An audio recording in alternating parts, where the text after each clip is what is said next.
অনেকদিন থেকেই আমার একটা পাহাড় কেনার শখ, কিন্তু পাহাড়কে বিক্রি করে তা জানি না।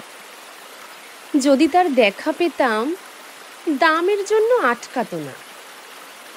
আমার নিজস্ব একটা নদী আছে, সেটা দিয়ে দিতাম পাহাড়টার বদলে।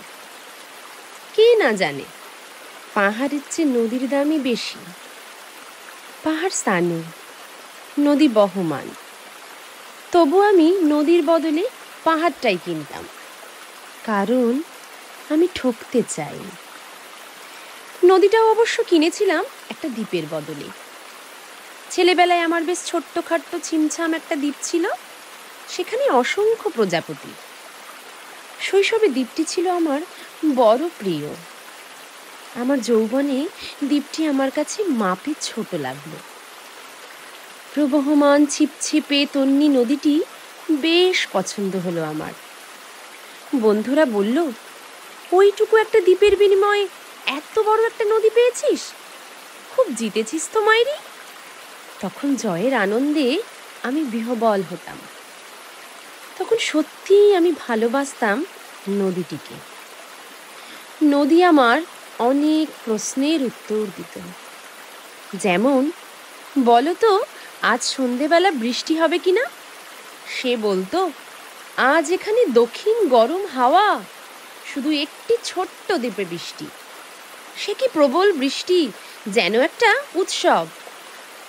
আমি সেই দ্বীপে আর যেতে পারি না। সে জানতো, সবাই জানে, শৈশবে আর ফেরা যায় না। এখন আমি একটা পাহাড় কিনতে চাই। সেই পাহাড়ের পায়ের কাছে থাকবে গহন অরণ্য। আমি সেই অরণ্য পার হয়ে যাব, তারপর শুধু রুক্ষ কঠিন পাহাড়।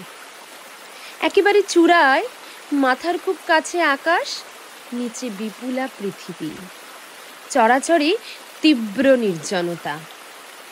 আমার কণ্ঠস্বর সেখানে কেউ শুনতে পাবে না।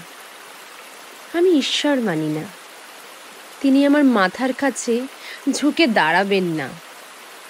আমি শুধু 10 দিককে উদ্দেশ্য করে বলবো, প্রত্যেক মানুষই অহংকারী। এখানে আমি একা, এখানে আমার কোনো অহংকার নেই। এখানে জয়ী হবার বদলে ক্ষমা চাইতে ভালো লাগে। হে 10 দিক, আমি কোনো দোষ করিনি, আমাকে ক্ষমা করো।